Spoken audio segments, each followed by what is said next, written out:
Olympic champion. So how long does that fight last?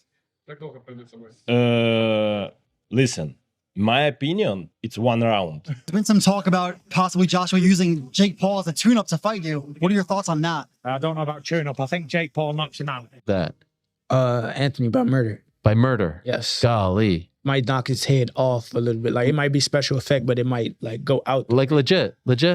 Boxing legends weigh in on the Jake Paul versus Anthony Joshua matchup. Alexander Usyk predicts the fight will be over in a single round, having already faced Joshua twice and fully understanding the power he carries. Usyk sees the event as largely driven by money, offering little meaningful value to the sport. He emphasizes that Joshua only needs one decisive moment to demonstrate the vast difference in strength. In his view, this isn't a competitive bout. Jake is stepping into a scenario far beyond his experience, making a quick outcome almost inevitable. Complaining about AJ taking that fight. Obviously, it's a lot of money, right? Yeah. Do you see something wrong with AJ taking that fight? This is just a lot of money. It's just a show. Right. This is not interesting sport because, guys, brothers, Anthony, it's Olympic champion. Right. Jake, it's just sportsman. Yeah, YouTuber. Jake do a lot of work. Right. Special coach, special food, a lot of exercise, new. Yes. But this is guy don't have a mother fights. Right. Never Right. a mother fights. Maybe them wrestling, now professional, but Anthony Joshua, it's Olympic champion. So how long does that fight last? Listen, in my opinion, it's 1 round because Anthony twice. My fight twice. Jab. Very hard. Yeah, look. You know, this is And still from his fight. this jab. Tyson Fury takes a completely different angle, delivering one of the boldest predictions in the entire discussion. He flat out declares that Jake Paul will knock out Anthony Joshua, a statement that surprises many because it goes directly against most expert opinions. Fury argues that Jake is physically developing, training with heavier weights, and turning himself into a more solid, disciplined fighter. He views Jake's progression as genuinely impressive and believes that momentum can sometimes outweigh experience.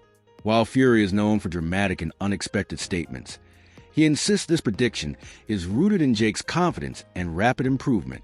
To Fury, Jake is no longer just an internet personality, but a fighter fully committed to high-level preparation. His prediction remains highly controversial, yet adds an intriguing layer to the debate, especially coming from someone with a deeper understanding of heavyweight boxing than almost anyone else in the world. I think Jake Paul would knock AJ out. I think AJ's a spent force. And I think Jake Paul's on the rise. And I like his new heavyweight look. Teddy Atlas examines the matchup from a strategic angle rather than from excitement or fan-driven narratives. He fully recognizes the enormous strength and experience Anthony Joshua brings, but he also stresses that Jake Paul is not stepping into the ring without weapons of his own. Atlas highlights Jake's youth, noting that younger fighters typically recover faster, move with greater confidence, and take risks that more seasoned, battle-worn pros often avoid. He adds that Jake's footwork has improved noticeably, giving him the ability to create movement patterns that could disrupt Joshua if the former champion underestimates them. Atlas emphasizes that every fight has two sides, and this one is no exception. Joshua holds the clear advantages in size, technical depth, and championship pedigree, yet Jake brings certain tools that can't simply be dismissed. As Atlas expands on his analysis, he focuses on Jake's mindset. Early in his career, Jake still fights with hunger and lacks the psychological fatigue that accumulates over years of high-level competition. Atlas also notes that Joshua performs best when controlling distance, but Jake's quicker feet and willingness to jump into risky exchanges might create brief openings. Those openings may be small, but they are real, and for Atlas, that alone makes Jake a legitimate factor in the fight. While we look at all the advantages that Joshua has, let's look at how I look at where maybe Paul has some advantages. He's younger. His feet are a little faster. I know he's not at that level of a fighter. I get it. But his feet are faster. Joshua's feet are not that fast, closing gaps, getting to somebody. To hit him, Even if you're better than him, you still got to get to him to hit him. Also, Joshua, last time he fought was over a year. He hasn't fought. He was basically retired. Where's his mind at? He got knocked out terribly by Dubois. Where's his confidence? Where's his mindset? Where is he? Is he taking this fight the way that fans are, overlooking Paul, taking him for granted? Yeah, it probably is. Might be. Does that weigh in? Yeah, that weighs in. People don't look at those parts of it. And the weight. Paul's smart. He always puts clauses in there. I know this is the first time he's fighting a guy who's bigger than him and all that stuff, but he put in a 245-pound weight, clause where he can't come in over 245. What is Joshua weighing? He was off over a year. He was basically retired. Was he 280? Was he 290? Was he 275? Easily could be the case. He didn't have a lot of time now to get to 245. How does that affect him? Oh, we forgot about that. It's a little thing, but it's not that little. It's a thing that Paul put there for a reason. Again, Paul hasn't made too many mistakes. He's been pretty damn smart. I'm not saying he's the fighter that Joshua is, but I don't know if Joshua's the fighter that Joshua. Lamont Roach speaks with a mix of respect for sport and genuine concern about what could happen if Anthony Joshua approaches Jake Paul with real intent. He doesn't view this matchup as anywhere near balanced, noting that Joshua's natural strength and technical experience create a level of danger Jake has never faced. Roach explains that Joshua doesn't even need to unleash full aggression combinations for the consequences to be serious. A single committed punch could change everything instantly, given the massive differences in size, power, and professional background. He emphasizes that the heavyweight force Joshua carries is not something an influencer-turned-fighter can safely absorb, and that the physical gap alone could put Jake in real trouble. Excuse me. My first thoughts was this guy's crazy. Not gonna lie. But I get it. Coming from a guy who's not a true traditional boxer, and to be able to have a position where he can fight a former unified world champion, former Olympic gold medalist, and to do it on such a stage where Anthony Joshua was a superstar as well. I mean, like, he sold out the O2, twice. Absolutely. I think. So, I think Jake is setting himself up for, a huge spectacle, and which is, kind of smart. If you're going to go big, why not go to the highest of the mountain? Why not? And I get it. That's what you call business right there.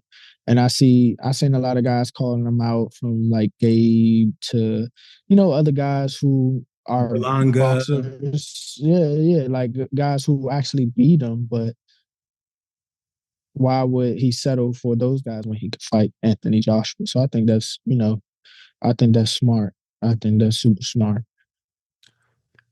Smart is one thing. What do you think happens in the ring, though, champ? I think he gets hurt for sure. I think he gets obliterated. Something close to like Francis Ngannou. I think something like that happens, and it's going to be bad for him. But there will be a lot of. Andrew Tate keeps his reaction simple and direct. He says Jake Paul has stepped into an enormous moment and deserves respect for doing so. Tate acknowledges the level of risk Jake is taking and points out that most people would never dare enter a ring with someone as powerful and experienced as Anthony Joshua. For Tate, the outcome is secondary. What matters is that Jake is pushing himself against one of the best and showing a level of ambition few fighters, influencer or not, are willing to display. Tate's response focuses on courage rather than prediction, and he believes Jake's decision alone earns admiration. Just a couple more things before I let you go. Jake Paul versus Anthony Joshua. Your thoughts on this fight? And Mega One? Yeah, huge respect to Jake. I mean, we all know what should happen on paper, but it's boxing. Sean Ali, a professional mixed martial artist and UFC bantamweight, voiced real concern for his friend Jake Paul ahead of the December 19th main event in South Florida. Speaking on the Bro Ali show, he admitted that stepping in against Anthony Joshua is genuinely terrifying. Ali warned that being knocked out by a fighter of Joshua's caliber can have life-altering consequences, not just career setbacks. He said Jake's decision to enter the ring with such a powerful heavyweight is absolutely insane, underscoring the real danger and serious risk involved in the matchup. O'Malley is scared for Jake Paul. All right, great. You know what? Thank you, Sean. And now that's now my phrase. I'm going to steal that from you from this moment. I'm going to use it going forward because I didn't know how to describe my feeling about this fight, but I just got it. I'm glad I thought of it right after I read Sean O'Malley said it. Sean went on to say, there's certain punches, there's certain knockouts, there's certain concussions, there's certain ass whippings, there's certain beatings that are not equal to others. They're the kind of knockouts, of punches, of concussions, of ass whippings, and of beatings that change your life. They change lives. And O'Malley didn't elaborate on what that meant. But I know what he meant. I know what he meant. There is a confidence that a person has. From the guy that walks down the street, the most confident, he walks in the room and he's the man and he gets to live his life feeling that way and people will treat him that way. All the way down to the coward who walks his wife like he's weak, who handles everything sheepishly. But one thing those two guys have in common is that neither of them actually knows where they stand. Neither of them has actually tested that theory. They got all the rest of society to go along with it. Chael Sonnen offers a structured breakdown of why he believes the matchup is overwhelmingly tilted in Anthony Joshua's favor. He points to Joshua's size, power, height, weight, reach, and years of elite professional experience as decisive advantages. Sonnen acknowledges Jake Paul's improvement, but stresses there is simply no comparison between Jake's past opponents and the level of competition Joshua has faced throughout his career. From physical attributes to mental preparation, Sonnen says every factor leans heavily toward Joshua. His analysis strips away emotion and focuses purely on the facts, highlighting the extreme imbalance between the two fighters. What if Jake makes it 5 rounds, 6 rounds? What if Jake made it to the distance? What if Jake won a round? Now, it's very hard to believe. It's very hard to imagine. I think it's the big struggle with this fight. I cannot, off the top of my head, produce a fight for you in any form of unarmed combat that drew, that was exciting, where the audience did not have a reasonable expectation, an expectation to some degree that, well, if he does this or that, there is a way for this guy to win. And that's usually pretty easy to do because nobody knows anything about fighting. Nobody watching this right now, none of you, my millions of viewers, not one of you has ever boxed. Not one of you knows someone in the family. Well, my dad was a boxer. My uncle was a boxer. No, you don't. Not only are you not a boxer, you don't even know of a boxer. Now, I only share that because when I come out and say nobody knows what they're talking about when they're talking about boxing, like, it's not meant to be an insult. You don't know anything about boxing. It was never taught to you. None of you in recess boxed. None of your junior highs, your high schools, your colleges, your community colleges offered boxing. Your hometown didn't have a boxing gym. Now really think about that. Because as much as you love the sport and as much as you think that you understand it, not only do you not understand it, you can't even have a conversation with other people who do because they don't understand it. So what is a win? I think that time counts. I think that time is a very big deal. You're in that little bitty ring, and I know a guy can run backwards, but running backwards is not illegal in boxing. Chris Algieri breaks down the situation with a methodical view shaped by years of studying Anthony Joshua's habits. He explains that Joshua consistently fights to the level of threat in front of him against dangerous opponents. He stays disciplined and calculated against less experienced or physically smaller fighters. He delivers the dominant performances fans expect. Algieri believes this pattern applies directly to Jake Paul. Joshua won't take reckless risks, But once he decides to press forward, he typically finishes with power and precision. He warns fans not to misunderstand the matchup. Joshua has always handled mismatches decisively, and he expects that trend to continue. To Algieri, this consistency makes Joshua predictable in the most reliable and dangerous way possible. His reputation as an elite heavyweight. Do you understand the analogy I'm getting to, Chris? Yeah, and I agree. And but listen, Joshua's done this already. He fought a guy that he was supposed to destroy, right? And then he went out there and he destroyed him. And he didn't play with his food. Yep. He didn't say, okay, it was Ngannou I'm talking about, obviously. Of course. Who gave Tyson Fury fits and really had everyone questioning Tyson Fury's ability because he struggled with an MMA fighter in his pro boxing debut. Anthony Joshua didn't do that. He went out there and did what we all expected Tyson Fury to do and completely wiped the floor with the guy. And if Joshua doesn't do that this fight, I agree with you, Jimmy. It's going to hurt his stock. It's going to hurt the way that people perceive him moving forward. And also, I think, honestly, and if he doesn't go out there and just lay into Jake Paul and end it in the first, if not second round, to me, it's gonna look fishy to me. It's gonna look like this was a setup. This was an exhibition. This wasn't a real fight. If this is a real fight, it should be over in 90 seconds because Anthony Joshua is a legit gold medalist, super heavyweight, crazy athlete, awesome power. And Jake Paul just isn't on that level in any way. And he's not and he's undersized. You know, Jake Paul was fighting a cruiserweight in his last fight. He was under 200 pounds. You know, Joshua is a legit 250 pounds with abs. And the guy punches with the right hand like a cannon. The one advantage Jake Paul has had in previous fights, and we all know people who have worked with him, and they go, he's got natural power. He can hit pretty well for his size. Not elite, right? Not world champion, but he can hit pretty well for his size. Paulie, that one advantage that he's had in previous fights is complete. Dave Allen looks at the situation from a grounded, practical standpoint. Rather than getting caught up in hype, he focuses on Jake Paul's actual fight history. Allen notes that Jake has mostly faced opponents who never pressured him with true heavyweight power or consistent volume, allowing him to stay calm, control distance, and manage exchanges without panic. But Allen warns that Anthony Joshua won't offer that kind of comfort. If Joshua applies even half the intensity he uses against real heavyweight contenders, the fight could unfold in a way Jake has never experienced before. But he could have beat Tommy.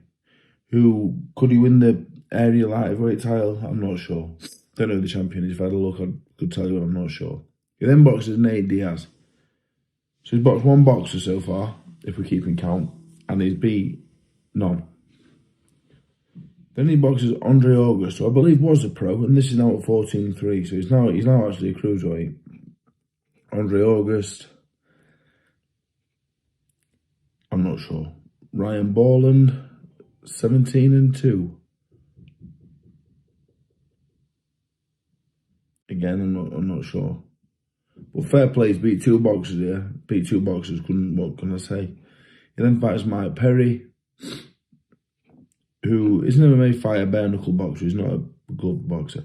He then fights Mike Tyson, which was an exhibition. Barry McGuigan delivers one of the strongest warnings in the entire discussion. He argues that this fight carries a level of danger many fans, especially younger ones, don't fully understand. After decades around elite punchers, McGuigan knows how instantly a bout can change when a true heavyweight lands clean. He says the idea of Jake Paul standing in front of Anthony Joshua should make any experienced boxing observer uneasy. His comments aren't meant to disrespect Jake, but to emphasize the raw physics at play.